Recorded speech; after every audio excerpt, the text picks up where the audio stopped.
สวัสดีครับเรียนจีนพื้นฐานกับครูอาสานะครับกับครูหยางนะครับรอบนี้จะเป็นหนังสือเล่ม2หน้าที่30ต่อจากรอบที่แล้วนี่เองนะครับเขาบอกว่าฉันไม่อยากทำงานแล้ว我不想工作了我แปลว่าฉันไม่อยากภาษาจีนว่า不想ไม่อยาก不想ทำงาน工作แล้ว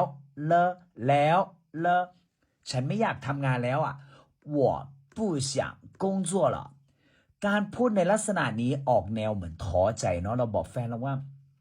เราไม่อยากไปทำงานแล้วฉันเหนื่อย宝贝ที่รัก宝贝ที่รัก我不想